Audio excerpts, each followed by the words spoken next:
Segundo a Sociedade Brasileira de Angiologia e de Cirurgia Vascular, 37,5% dos brasileiros têm varizes e vasinhos. Para falar sobre os diferentes tipos de varizes e seus tratamentos, eu recebo aqui na nossa casa o angiologista e cirurgião vascular, Dr. Rodrigo Gurgel. Doutor, seja muito bem-vindo à nossa casa. Eu que agradeço o convite. Falar angiologista rápido, às vezes a gente erra. É difícil, né? E se falar junto com o cirurgião vascular, fica pior ainda. Fica pior ainda. Doutor, seja bem-vindo à nossa casa, viu? A gente ficou muito feliz com você também aceitando o nosso convite de vir aqui. Imagina, eu que agradeço vocês. Doutor, primeiro, vamos explicar o que são as varizes. Então, por definição, as varizes, elas são os vasos que vão se apresentar dilatados, né? A gente vê aquela dilatação bem grande. Eles são tortuosos, então às vezes a gente pode ter um vaso reto e um pouco mais dilatado, que são os nossos vasos normais, e eles são alongados, né? Com uma definição um pouco mais precisa, eles têm mais de 3 milímetros de espessura, né? E normalmente levantam a pele. Quando você vê um vaso tortuoso, alongado, dilatado demais, já pode colocar como sendo uma varize. Uma varize. Isso. E a gente geralmente pensa que isso dá muito nas mulheres, mas nos homens também. Ele é comum mais nas mulheres, doutor, ou não? Sim, ele é mais comum nas mulheres do que nos homens. Isso tem o efeito da questão hormonal feminina. Todo hormônio, ele vai ter uma ação vasodilatadora, né? Quando nós percebemos que a pessoa está fazendo uso de hormônio, né? A gente vê hoje em dia, o pessoal na academia às vezes faz aquele hormônio inadvertido, a gente vê que todo mundo muito cheio de veias, né? Sim. Eles dilatam. E no caso das mulheres, elas têm uma alteração hormonal normal, da natureza, que é durante o período menstrual. Então, não é raro as mulheres, durante este período, relatarem peso, cansaço nas pernas e até o surgimento de algumas varizes que depois somem. Então, isso se repete durante a gravidez, isso se repete durante a menopausa. Então, naturalmente, as varizes têm uma maior incidência em mulheres. E quando elas acontecem de aparecer e desaparecer, doutor, tem algum problema específico nisso ou não? De repente ela pode não aparecer e não desaparecer mais? Não. Normalmente, quando a mulher está num período de alteração hormonal, elas aparecem, podem não desaparecer, né? Como acontece principalmente na gravidez. Mas, em geral, elas acabam desaparecendo ou ficam menores, né? Não desaparecendo, aí tem que buscar o tratamento mesmo. E existe uma forma da gente prevenir? O que a gente pode, de repente, fazer no nosso dia a dia que a gente pode provocar as varizes? Existe isso? Existe. As causas, né, de varizes, hereditariedade principalmente. Sempre a primeira causa, né? Quem tem pai, a mãe, o avô, tio com varizes já tem que começar a ficar de olho, porque por questões genéticas pode ter varizes também. Os hábitos de vida, né? Ficar muito tempo em pé, muito tempo sentado. É algo um pouco contraditório ainda que está em estudo, mas que a gente já sabe que o tipo de calçado pode gerar esse problema, principalmente os calçados muito altos, né? As mulheres que usam saltos muito altos jogam peso para a ponta dos pés. Sim. E a panturrilha, que tem a função de bombear o sangue e fazer com que ele suba, ela não consegue exercer, porque ela fica dura, rígida. Hábitos alimentares, alguns alimentos que deixam o sangue mais espesso, porque nem sempre o problema das varizes são os vasos com problemas, né? São os vasos defeituosos. Às vezes são um tipo de alimentação que sobrecarregam e acaba ferindo a parede do vaso e ele acaba dilatando, né? Como o que, por exemplo, doutor? Os alimentos ricos em açúcares, ricos em gorduras, né? Associado a isso, falando um pouco sobre a alteração sanguínea, nós temos a questão do tabagismo, as pessoas que fumam, né? Aquelas inúmeras drogas do cigarro acabam entrando na corrente e trazem um pouco dessa aumento de viscosidade do sangue. E ele passa na parede do vaso e com isso começa a destruir as camadas mais elásticas.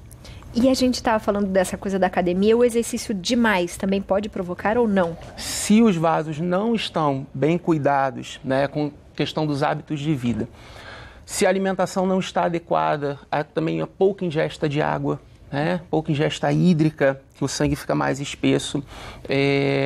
Quando nós vamos para a academia e não existe esse cuidado, o aumento do tônus muscular, que é um processo inflamatório para que ganhem os músculos, os contornos, eles acabam apertando esses vasos, acabam fazendo com que eles fiquem comprimidos. E aí, dali para baixo, onde há compressão, o sangue não circula bem e acaba dilatando. Daí a importância primordial que a maioria dos professores de academia, dos profissionais, pedem para fazer uma atividade aeróbica antes. A esteira, a bicicleta, para que o sangue ele ganhe a viscosidade ideal, flua perfeitamente e não sofra, os vasos acabam não sofrendo com esse aperto do tônus muscular. Faz todo sentido. Doutor, quais são os tipos de varizes? A gente tem umas fotinhos aqui, né, diretor? Vamos colocar quais são os tipos? Isso. Hoje nós aqui, temos três classificações, né? Essas são os famosos vasinhos, né? O nome bonito deles são as telangiectasias. São vasinhos muito finos, né? Bem fininhos mesmo, bem subcutâneos, que se apresentam dessa maneira, né? Eles têm menos de 1 milímetro, na verdade, e eles se apresentam como um aglomerado. E aí, quando nós olhamos, eles parecem um cacho de uva, né? Ou uma teia de aranha. Esses são os primeiros tipos, são os mais simples. O tipo de terapia que normalmente nós usamos neles são a escleroterapia, né? Que é a famosa aplicação de varizes, onde a gente coloca o líquido, ele faz uma ação sobre esse vaso e o vaso, com o tempo, não é uma coisa instantânea, injetou, sumiu. Depois que é feito o procedimento, com o tempo ele vai sumindo devagarinho.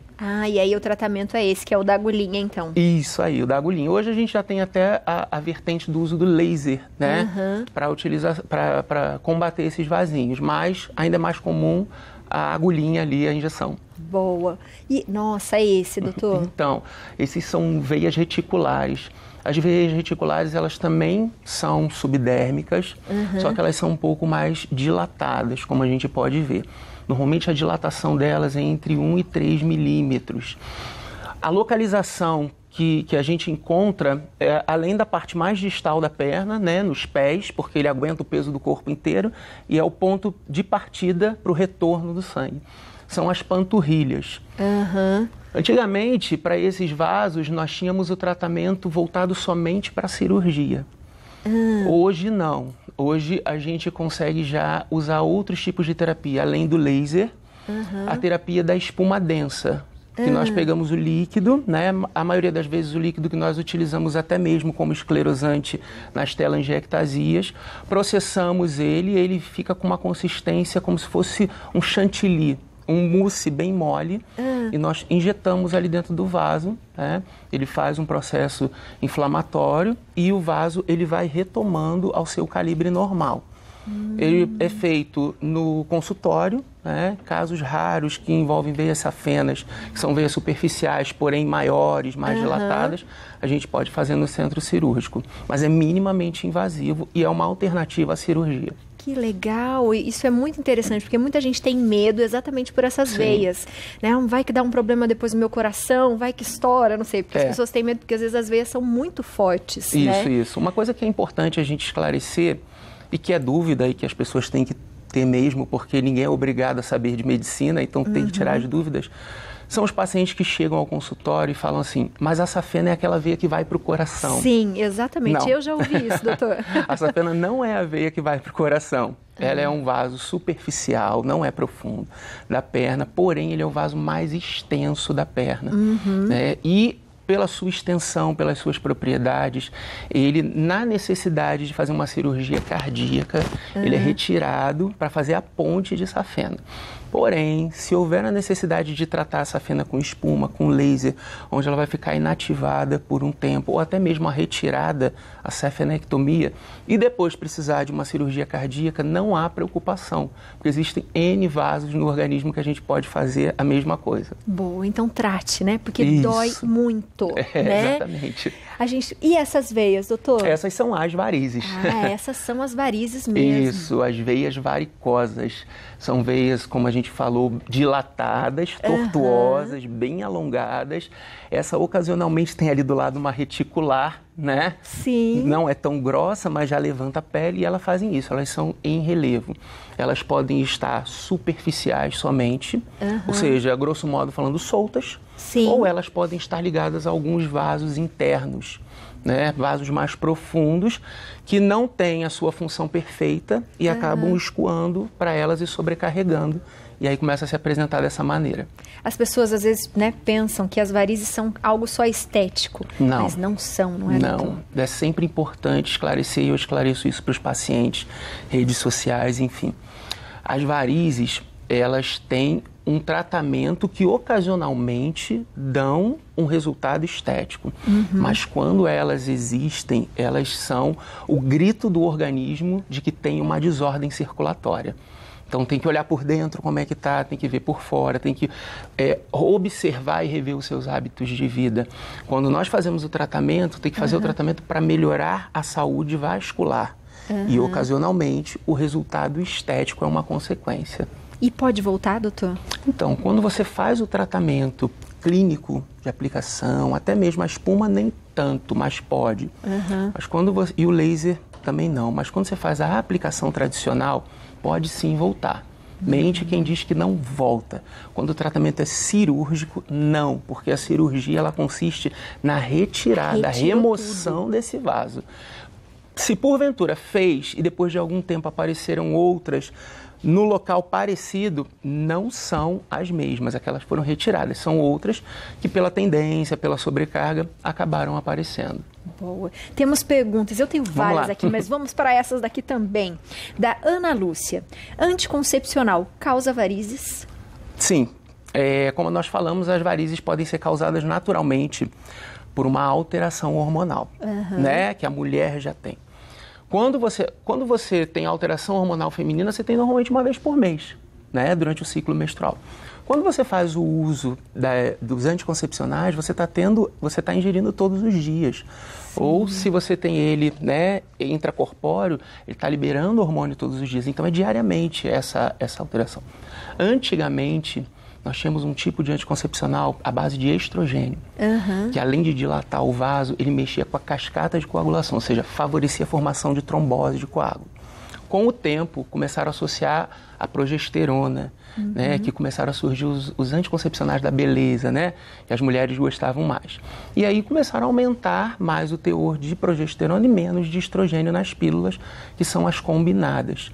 E atualmente nós temos anticoncepcionais e métodos contraceptivos mais voltados exclusivamente para a progesterona, que causam uma vasodilatação menos intensa, mas não dão o risco de coagulação de trombose. Que é o que as pessoas tinham muito medo mesmo, né, doutor? E a trombose é uma varize. Exatamente. Na verdade, é uma consequência das varizes. Consequência das varizes. Pergunta da Flavinha Martins. Olá, doutor, eu tenho varizes aparentes somente na perna esquerda. Já na direita, eu tenho poucas teias, mas sinto dores, cansaço e peso em ambas. Certo. Então, a primeira coisa é normal nós termos, né, bilateral nas duas pernas, mas ocasionalmente acontece de aparecer mais uma do que na outra, principalmente se aquele for o seu membro dominante. Se for canhoto, a perna esquerda, né? Se não, a perna direita. E a gente sempre tem mais força de um lado, né? De um Usa lado mais do que do outro. Então pode acontecer essa unilateralidade. Então, assim, as dores têm que ser vistas, porque raramente os vasos mais externos vão causar dores. O que nós podemos chamar de dores? Peso, cansaço, queimação nas pernas e evoluir até mesmo para o edema, que é um inchaço. Né? Então, nós temos que imaginar os vasos mais profundos, se existe uma desordem neles. Porque o sangue, no caso das veias, ele tem que retornar para o pulmão e para o coração.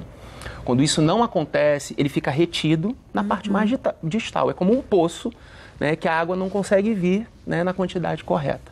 E ali ele começa a sobrecarregar as paredes das varizes, que dilatam. São paredes fenestradas, tem buraquinhos. Então, essa não circulação começa a comprometer os músculos, né? Tudo aquilo que nos dá força para caminhar e nos dá comodidade. Então, o sangue parado, ele dá o peso, dá o cansaço. Então, às vezes, ele começa a extravasar para a região subcutânea, para a gordura de proteção entre a pele e o osso. E aí nós começamos a ver, primeiro vai a água. Então, nós começamos a ver o inchaço. Depois começa a ir o sangue. E o sangue, ele é vermelho e quente. Então, as pernas podem ficar vermelhas e quentes, e inchadas. Primeira vista, as pessoas acham que é uma erisipela. Mas não é uma erisipela, né? Pode ser uma paniculite, que é a inflamação dessa gordura subcutânea, né? E aí, essa evolução e sangue debaixo da pele, além de coçar, que é um dos sintomas, ele resseca a pele. E a pele ressecada, inchada, pode causar uma ferida. Doutor, eu lembro muito que a minha mãe usou por muito tempo as meias. Sim. Elas ainda são recomendadas? Sim, as meias elásticas são uma forma mecânica de compressão. Ao contrário, eu tenho paciente que fala assim, mas eu uso uma calça apertada. Não é a mesma coisa, porque a calça ela aperta de cima a baixo, ela aperta toda a perna. As meias de compressão, elas têm pontos específicos de compressão que favorecem o retorno do sangue. Ainda utilizamos, existem outras terapias, os flebotônicos, que são os medicamentos, existem cremes mais refrescantes, outros mais oleosos para quem gosta. Isso, para poder fazer o retorno, porque a meia, embora seja bem eficaz, ela é difícil de colocar às vezes, né? E nós temos idosos, pessoas com dificuldade. Ela é bem apertadinha. Exatamente. Então, embora tenha as calçadeiras hoje, né? Então, nós tentamos sempre a terapia através de medicamentos, através de cremes. Se depois o creme adiantar sozinho sem o medicamento, ótimo, não vai precisar ficar ingerindo, né, uma droga. E só quando o paciente não consegue aderir ou não apresenta uma grande melhora e tem hábitos de vida de trabalhar muito tempo em pé ou sentado, um histórico familiar muito forte, já teve úlcera, erisipela, trombose, aí a gente vai com a compressão mecânica, mas ainda é bem utilizada e já evoluiu bastante. Hoje elas têm silicone na composição, elas têm efeito climático. São mais bonitinhas. Isso, não tem mais aquela característica de perna de boneca. Exatamente. Doutor, ainda temos mais perguntas e eu já vou te convidar para voltar outras vezes no nosso programa, porque tem várias perguntas aqui que a gente gostaria de fazer. Eu achei que você foi muito didático, por isso que a gente está fazendo várias perguntas, é muito bom. Seja sempre bem-vindo à nossa casa. Obrigado. É aquela coisa de colocar a perna pro alto de vez em quando. Ainda faz bem? Ainda faz bem. Pode colocar a perna pro alto que ajuda o sangue a voltar. Mas também não precisa ficar com a perna pro alto o tempo inteiro, porque daqui a pouco estica demais o nervo ciático e a coluna vai embora. Verdade, doutor. Tudo com muita calma e equilíbrio. Isso, tudo na dosagem certa faz bem. Muito bom. E também sempre cuidando da nossa alimentação, fazendo os exercícios, cuidando da nossa saúde, né, doutor? Sempre. A alimentação é tudo, é a base de tudo. Nós estamos cada vez mais numa era em que isso é valorizado, as atividades, o tipo de alimentação, beber bastante líquido. Então, sempre pensar no que você sabe que é bom. Porque, no fundo, as pessoas sabem o que é bom comer, né? Não comer gordura, não comer açúcar. Então, não fica difícil, é só ter um pouquinho de força de vontade. Só pra gente se gostar um pouco mais, Isso não é? aí. Doutor, você de casa gostou? Eu adorei. Então, aproveita, segue o doutor no Instagram, @doutor_Rodrigo Gurgel, tudo junto, né? Isso, vai ser um prazer. O prazer foi nosso. Seja sempre bem-vindo à nossa casa, Obrigado, viu? tô à disposição. A nossa casa é sua. Obrigado.